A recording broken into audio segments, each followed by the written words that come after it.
ஜனநாயகனுக்கு ரிலீஸ்னு சொல்லி பார்த்தீங்கன்னா பொங்கல் தான் புரிய வைக்கிறாங்க. எலெக்ஷன் 2026 வர்றதுனால ஜனவரி மாதம் பொலிட்டிக்கல் கண்டென்ட் விஜயோட கடைசி படம் ஜனநாயகனை பொறுத்த வரைக்கும் அவங்க பெருசாக எதுவுமே ரிவீல் பண்ண விரும்புகிறாங்க. ஹலோ எல்லாருக்கும் வணக்கம். ஜனநாயகன் பற்றி நம்ம சேனலில் ஒரு 2 நாளைக்கு முன்னாடி தான் வீடியோ போட்டோம்னு நினைக்கிறேன். கரெக்டாக நம்ம கெஸ் பண்ணது கரெக்டாக உறுதி செய்யப்பட்டிருக்கு அப்படின்னு சொல்லலாம். நம்ம அப்போவே பேசியிருந்தோம், கண்டிப்பாக ஜனநாயகன் திரைப்படத்தினுடைய ரிலீஸ்ன்னு சொல்லி பார்த்தீங்கன்னா பொங்கல் தான் குறி வைக்கிறாங்க அப்படின்னு சொல்லி அதை அவங்களே கன்ஃபார்ம் பண்ணிட்டாங்க, அஃபிஷியலாக சொல்லிட்டாங்க. ஸோ எலெக்ஷன் 2026 வர்றதுனால ஜனவரி மாதம் அவங்க கொள்கையும் சொல்கிற மாதிரி ஸ்ட்ராங்கான ஒரு பொலிட்டிக்கல் கண்டென்ட் உள்ள ஒரு படமாக ஜனநாயகம் ரிலீஸ் ஆக போகுது. அதே மாதிரி அந்த கரெக்ஷன்ஸ் நிறையா சேர்த்துருக்காங்க. இப்போ இருக்கிற பாலிடிக்ஸ்க்கு ஏற்ற மாதிரி நிறையா காட்சிகள் மாற்றிருக்காங்க. ஒரு வேளை டப்பிங் போகும்போது ஏன் இந்த கேப்புன்னு நீங்கள் கேட்கலாம்.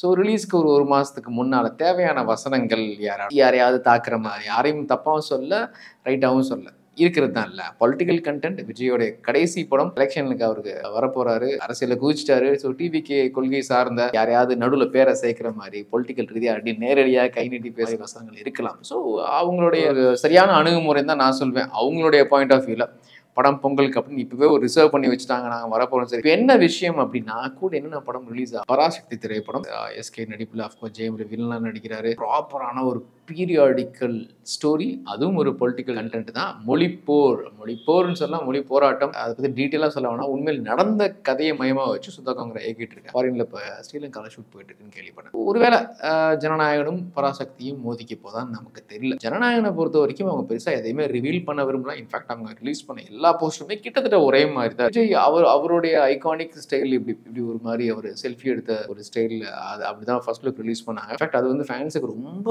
கேட்சியா இருக்குன்னு சொல்ல முடியாது. அவ்வளோ சூப்பர் டூப்பரான அவருடைய முந்தைய படங்கள் கத்தி இதெல்லாம் கம்பேர் பண்ணா ஓகே, ஒரு ஆவரேஜான ஒரு ஜஸ்ட் ஒரு பொலிட்டிக்கல் கண்டென்ட் சொல்லி ரிவீல் பண்ணியிருக்காங்க. இப்போ இன்னைக்கு அவங்க விட்டுருக்கிற போஸ்டரும் பார்த்தீங்கன்னா கிட்டத்தட்ட அதே மாதிரி போஸ்ட்டு பின்னாடி கலர்ஃபுல்லாக இருக்கு. ஒருவேளை சாங் சீக்வன்ஸினுடைய ஒரு ஷார்ட்டாக இருக்கலாம், பார்க்கலாம். ஏன்னா இதுலேருந்து ஒரு விஷயம் தெரியுது, அவங்க எதையுமே ரிவீல் பண்ண ஆசைப்படலை. ஜஸ்ட் நாங்கள் பொங்கலுக்கு வரோம்ப்பா அப்படின்னு மட்டும் சொல்கிறான். எனக்கு இருக்க கேள்வி என்னன்னா, ஜனநாயகன் கூட எந்த படம் நேருக்கு நேராக மோத போகுது அப்படிங்கிறது தான். அப்போ லாஸ்ட் ஒன் அப்படின்னு சொல்லி அவங்க ஃபேன்ஸ்லாம் சொல்லிட்டு இருக்காங்க.